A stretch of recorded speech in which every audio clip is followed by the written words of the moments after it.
All right, well, it was so great to be able to team up with the Mayo Docs and to find out how my body performs, what is it that's different about me. And, you know, a lot of those things I always thought was just the mental perseverance that I had and to be able to push through, and determination and discipline that I have in my sport, or even when I was a professional athlete years ago. But I think what I found out when I was working with the Mayo Docs is I do have some gifts. And not knowing that while I was racing, I think what was important is I just knew my body, and I knew how to work with it and how to respect it. And with the Mayo Docs, we did find out when I summited Aconagua this year. It's the second largest mountain in the world. So how am I going to perform as an elite endurance athlete? But on top of that, I have a history of seizures and some other health elements that I've overcome. So how am I going to do it 22,000 feet with low oxygen saturation levels and memory problems and a brain injury already? And so these doctors tested me there at the hospital for 3 days and took me down to DNA level. And then they followed me on the second largest mountain in the Western Hemisphere. And I was wired up and I was given data 24/7 off my core, off my heart rate, whatever that was they were sharing in that. And so what we found out is, yes, I do have a lung capacity 1.5 times, almost double the size of a normal person. I didn't know that. I've also found out that my VO2, I can really push my VO2 max for a long period of time. And I believe I actually hold the record for any Mayo hospital here in the U.S. And then there's some other things they probably found out that had just a little bit of an advantage. But I think really and truly a lot of that, what I learned through my racing, was about the body, how to push the body, how to persevere. And everybody's different. Everybody has to treat their body with respect. And I think I've learned that being a pro athlete for years before I had epilepsy, and then even now as an endurance athlete.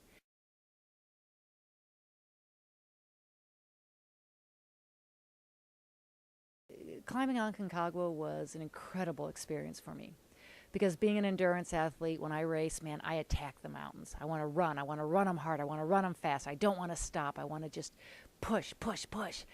And when you do mountaineering, what I really learned is it's patience. It's not about fast. It's not about quick.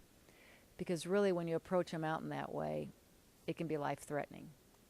Because when you're trying to climb a mountain that's 22,000 feet high, and you're having to get your body acclimated. Once you get above 14,000 feet, 16,000 feet, that's where you start seeing people get hypoxic, and you see some pretty disturbing things happening around you.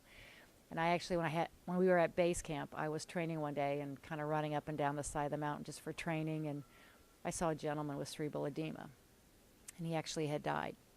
And I'll never forget seeing this happening on the mountain, and that's where I learned about the respect. Because you can't push on a mountain like that. You push, you go up too fast, you come down too slow. It doesn't matter how fit you are. You have to really know how to approach it slowly and treat your body very delicately. And so that's what I learned about mountaineering.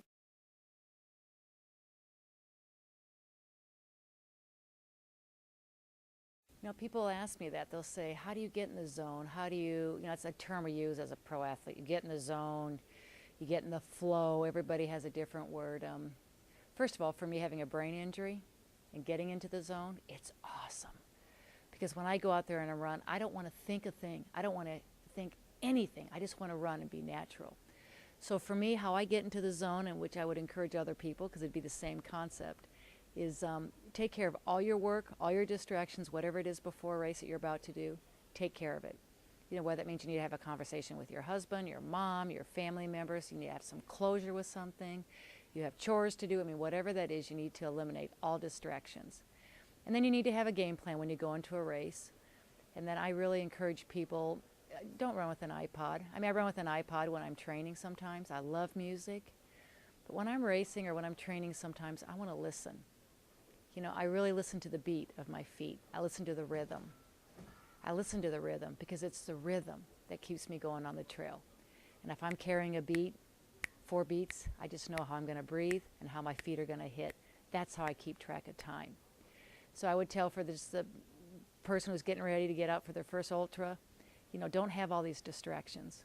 Think about start, think about finish, have a game plan. But no matter what you're going to do on that trail, you know, you're going to have ups and downs. But you just know that you have to push through them, because once you push through them, then your skin's going to get thicker.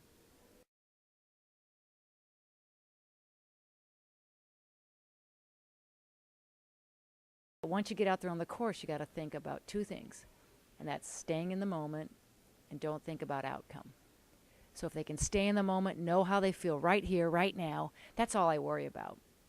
I don't think about where am I going to be 100 miles from now or 200 miles from now, whatever that is. Stay right here in the moment, know how you're feeling. You need to be drinking, you need to be eating, you need to stay focused. That's what's more important, because once you start thinking outcome, it becomes a distraction, and that's where your finish won't be as strong.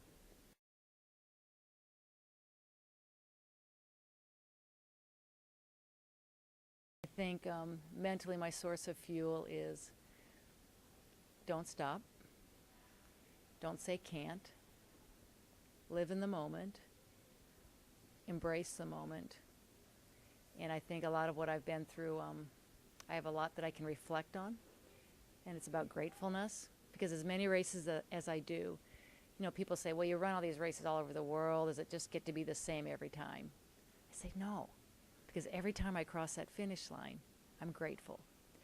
And so if people can really just run with a smile and just embrace the fun of the sport, the passion of the sport, and to enjoy it, that's what it's about.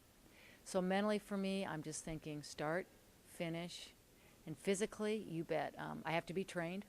Boy, I train hard. I mean, obviously being an endurance athlete for North Face, I get to run these races all over the world, but it's a full-time job.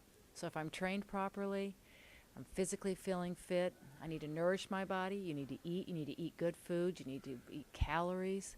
You can't do these 100-mile races if you're not fueling properly, because once you get behind on a race, even if you're doing a 50-mile race, once your tank is getting empty, it's too late. So you always want to stay ahead of the game. So I think for me, mentally, start, finish, be grateful. Physically, respect your body, treat it like a temple, be aware of the moment, address the situation, and then move forward.